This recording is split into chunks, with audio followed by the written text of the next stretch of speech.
Hay una conversación que ocurrió en algún momento antes del 1 de febrero y que nadie fuera del círculo más cercano de Nancy Guthrie conoce. Una conversación donde alguien decidió que Nancy sería su objetivo, donde alguien eligió esa casa, en ese vecindario, en ese horario específico de la madrugada, con esa ruta de escape planeada de antemano. Esa conversación pudo haber sido con otra persona, o pudo haber sido solo en la mente de un individuo, pero lo que no pudo haber sido es espontánea. El nivel de preparación que mostró la operación del 1 de febrero, la máscara, los guantes, la mochila, el conocimiento de las cámaras, la ruta de escape por un camino apartado, todo apunta a algo que los investigadores conocen bien con un nombre específico: preoperación, el reconocimiento previo. Y ese reconocimiento levanta una pregunta que 6 meses de investigación todavía no han respondido. ¿Cómo eligieron a Nancy? Para entender por qué esa pregunta importa tanto, hay que entender cómo funciona la mente de quien planifica un crimen de esta escala. Los delincuentes que actúan con preparación, que no actúan por impulso, sino por plan, siempre tienen un proceso de selección. Eligen a su víctima por razones concretas: acceso, vulnerabilidad, potencial de ganancia, ausencia de complicaciones. En los casos más notorios de la historia criminal, cuando los investigadores finalmente lograron descubrir cómo el criminal elegía a sus víctimas, casi siempre encontraron que el proceso era más calculado de lo que nadie había imaginado, y que la información que el criminal usaba para hacer esa elección provenía de fuentes cercanas, a veces sorprendentemente cercanas, a la propia víctima. John Edward Robinson fue conocido como el primer asesino en serie de Internet. En los años 90, usaba salas de chat y anuncios en línea para encontrar a sus víctimas. Construía perfiles de personas vulnerables, personas que buscaban trabajo, que necesitaban ayuda, que compartían información personal en espacios digitales que en esa época parecían seguros. Esa información le daba acceso, y ese acceso fue su arma principal mucho antes de que cometiera ningún crimen. La lección que su caso le enseñó al mundo del crimen forense es que la forma en que alguien elige a su víctima revela tanto sobre quién es como el crimen mismo. En el caso de Nancy Guthrie, la pregunta de cómo fue elegida tiene dimensiones que los investigadores han tenido que explorar con cuidado. Nancy era una mujer mayor que vivía sola. Eso es información que alguien que vive o trabaja en el vecindario podría conocer. Pero también es información que podría conocer alguien que revisó su presencia en Internet, en los programas donde Savannah habló de su madre, en los artículos donde su familia fue mencionada, en el simple rastro digital que cualquier persona deja hoy, sin saberlo. La pregunta no es si esa información estaba disponible, es quién la usó y por qué. Hay otro caso que ilustra con fuerza ese proceso de selección. En 2015, en la ciudad de Houston, una serie de robos a casas de barrios residenciales fueron cometidos con una preparación que desconcertó a la policía. Los ladrones llegaban siempre a horas específicas, siempre cuando los residentes estaban fuera, siempre a casas con ciertos tipos de cerraduras y ciertos patrones de ocupación. La investigación reveló algo perturbador. El grupo usaba las redes sociales de las víctimas para determinar cuándo estarían ausentes. Una foto de vacaciones publicada un día antes era suficiente para saber que la casa estaría vacía.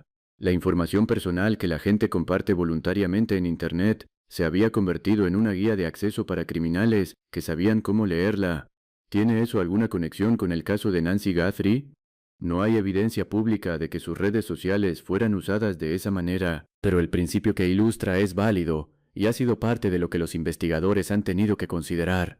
Cuando alguien elige a una víctima con el nivel de preparación que mostró el intruso de Catalina Foothills, la información que usó para hacer esa elección existe en algún lugar. No apareció de la nada, fue recopilada, evaluada, usada para tomar decisiones concretas, y encontrar la fuente de esa información es una de las líneas de investigación que los expertos más destacan como importante en este tipo de caso.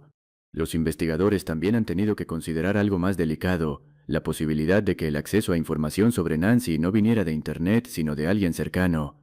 Esto no es una acusación, la familia fue oficialmente descartada como sospechosa. Pero en el trabajo de investigación, entender la red de personas que sabían sobre los hábitos, la rutina, la ubicación y las condiciones de vida de Nancy es fundamental para trazar el mapa de cómo llegó esa información a quien la usó para planear el crimen. A veces la información viaja de maneras que nadie anticipó, de una conversación casual a otra, de un contexto donde era inocente a otro, donde alguien la usó para algo que nadie en la primera conversación habría imaginado. El nivel de preparación del intruso también habla de algo más: tiempo. Quien se toma el tiempo de estudiar a su víctima, de conocer su vecindario, de identificar sus cámaras y de planear una ruta de escape, no actúa en días, actúa después de semanas o meses de observación. Eso significa que en algún momento anterior al 1 de febrero, posiblemente varias veces, esa persona estuvo cerca de la casa de Nancy, tal vez pasó por la calle, tal vez revisó el área en mapas digitales, tal vez habló con alguien que la conocía. En cualquiera de esos momentos pudo haber dejado rastros que todavía existen, pero que nadie ha conectado todavía. Por eso los investigadores, meses después de la desaparición, han seguido regresando al vecindario, han hablado con vecinos, han revisado grabaciones de cámaras de meses anteriores al crimen, no solo de esa noche. Han buscado en los datos digitales de la zona patrones que no sean normales. Ese trabajo, invisible para el público, es parte de la búsqueda del momento anterior al crimen, el momento en que alguien eligió a Nancy y comenzó a prepararse, porque ese momento dejó evidencia, y esa evidencia podría ser la que conecte todo lo demás. ¿Qué clase de persona elige a una mujer de 84 años como objetivo de un secuestro? Los perfiles criminológicos hablan de individuos que priorizan la vulnerabilidad percibida, la menor posibilidad de resistencia física, la mayor probabilidad de que la familia tenga recursos. Ese perfil encaja con lo que pasó, pero los perfiles también dicen algo más, que quien actúa con ese nivel de preparación y con ese tipo de objetivo específico generalmente no es un criminal de oportunidad. Es alguien que tiene experiencia en planificar, aunque no necesariamente en cometer crímenes violentos antes, lo que explicaría la ausencia de antecedentes en las bases de datos. Es alguien que creyó que había calculado todo. Y los casos anteriores en la historia criminal demuestran que quienes más creen haber calculado todo son, paradójicamente, los que más errores invisibles dejan atrás. Rex Heuermann creía que los cabellos sin raíz nunca hablarían. Se equivocó.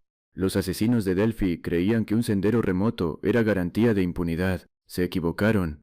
El intruso de Catalina Foothills creyó que cubrir una cámara era suficiente para volverse invisible. Y puede que también esté equivocado, porque la pregunta de ¿cómo eligió a Nancy?, la pregunta de ¿qué información usó? ¿Y de dónde vino esa información?, es una pregunta que todavía tiene respuesta.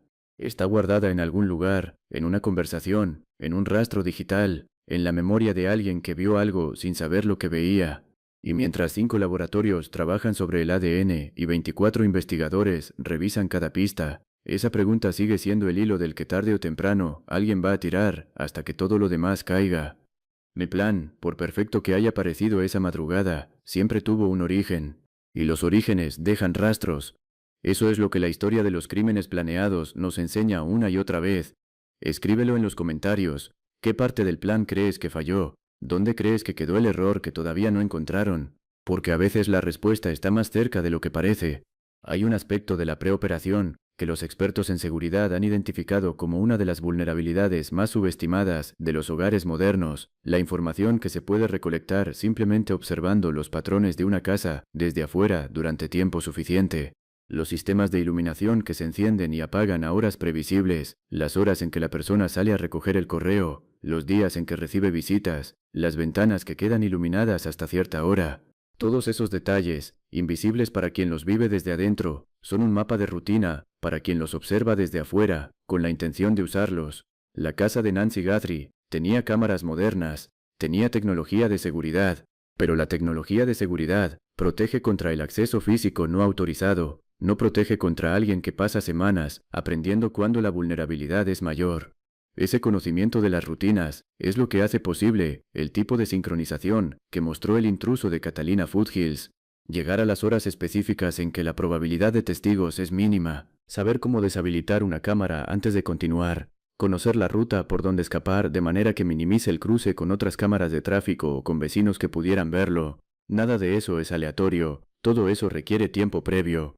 Y ese tiempo previo es la ventana donde existe la mayor probabilidad de que alguien viera algo que en el momento pareció irrelevante, pero que hoy podría ser crucial. Una figura que pasó varias veces por la misma calle, un carro que se estacionó en el mismo lugar más de una vez, una persona que parecía estar mirando, pero que no hacía nada que justificara reportarlo. Es exactamente ese tipo de recuerdo fragmentado, ese vi algo pero no pensé que importara, el que los investigadores más quieren encontrar. No necesitan un testigo que lo vio todo.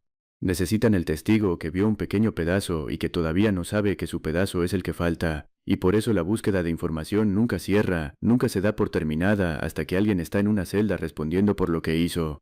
Hay también algo que los criminólogos llaman la firma del crimen, que es diferente del modus operandi. El modus operandi es cómo se cometió el crimen, la firma es por qué.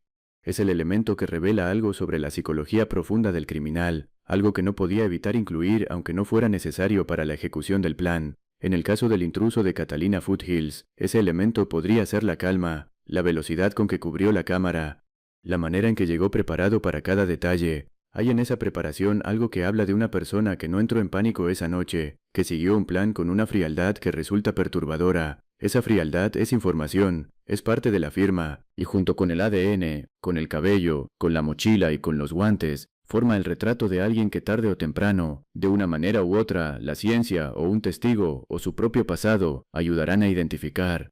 Al final, la pregunta de cómo eligieron a Nancy Guthrie no es solo una pregunta sobre este caso, es una pregunta sobre la vulnerabilidad de todas las personas que viven solas, que tienen rutinas predecibles, que confían en que su vecindario seguro es suficiente protección.